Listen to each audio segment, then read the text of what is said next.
This is in English because my German is not so good. So anyway, here goes. I wanted a function where if the light is on and you press a button, it switches off. If it's off and you press a button, it switches on.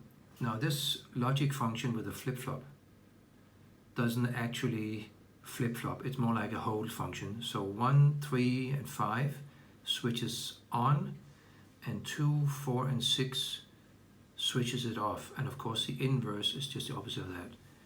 So I put together 5 functions. So here's 5 functions, 1 input and 1 output. The input is just any kind of short circuit, so that would be some kind of button, like a doorbell push button. So only as long as you hold it, it will be on. When you release it, it's off again.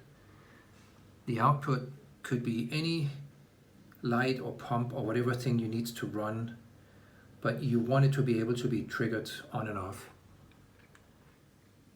When you press the button, it opens this trigger, the pulse, which is basically just sending 0.1 second, and then it says slope positive and it doesn't re-trigger.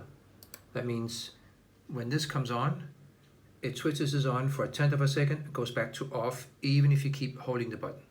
You have to release the button and press it again to generate a new signal.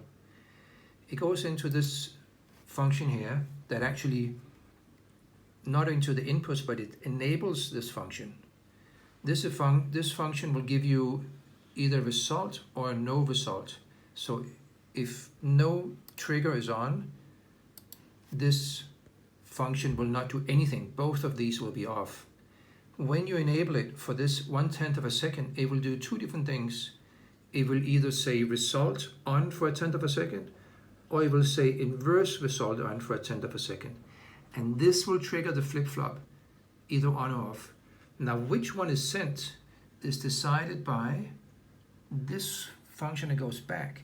Now, it has to go via 2 timers. It has to delay by 0.2 seconds, but it has to keep running then for 0.2 seconds.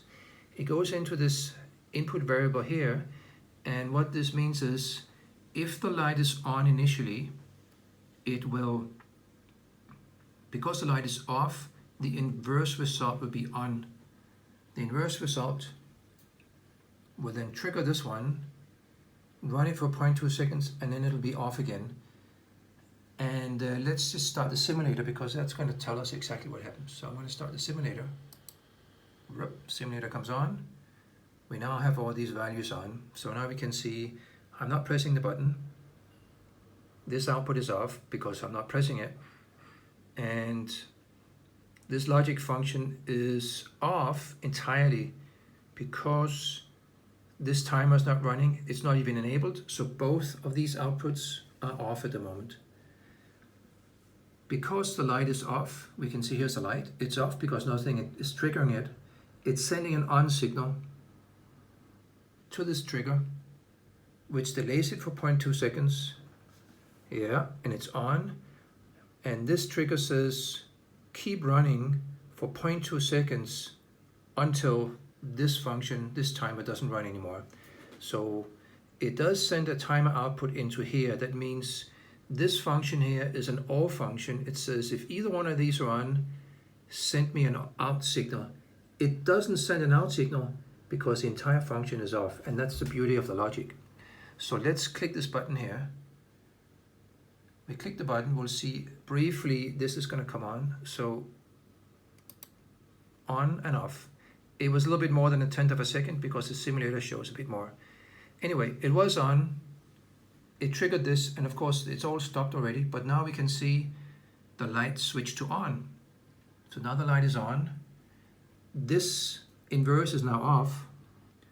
So the delay function is not triggered, and then of course the run on is not triggered, and then this is off. So that means next time we press this button, okay, I'm going to switch it off again. It doesn't matter how long I hold it, but now I actually release the button, but it's still the same because the pulse is stopped running for a long time ago. So anyway, the light is still on.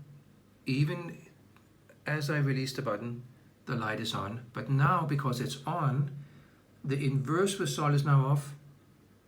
Yep. all the way down here. That was a bit fast, but that means this is now off.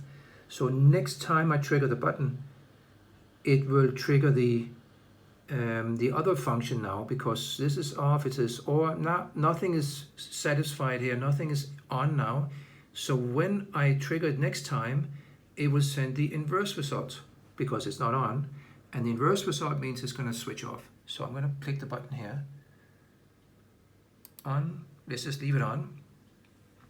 But now you can see the light goes back to off and this goes back to on, and I can switch it off again. Off. So if you can see it from a distance here, of course it's difficult to have everything on here, but you can hear the mouse clicking now. So I'm going to switch it. I'm going to press the button. I'm going to release it. I'm going to press it. And I'm going to release it. So you can see every time I release it, I don't know if you can hear the click from the mouse. I can zoom out entirely. I'm just not sure you can see what's going on because it's not so being zoomed in. But believe me, these 5 functions in this setup will make this light switch turn on and off. And it's simply when you power everything on, it starts in the off position, and every time the button is triggered, it changes to the opposite function and stays there until you depower the system or press the button again. I hope there's an easier way. I couldn't find a function that does this. Even this flip-flop is not actually a flip-flop, but with these 5 functions, it does what I want. There's 2 timers here. I tried to remove one of them, and it has to wait a little bit before it starts, and it has to keep it for a little bit. If you don't have both of these 2 functions, the logic simply won't work, because the logic is going to interrupt with its own decision, so it's not going to work. If anyone has a better solution, please make a comment or let me know. You can go to www.chaocarbon.com and send me a mail from there, or otherwise find me online. So my name is Kåre Lose from TA Carbon Hong Kong, and this is Technische Alternative. The boxes here, the programming, trying to make a real flip-flop on-off thingy.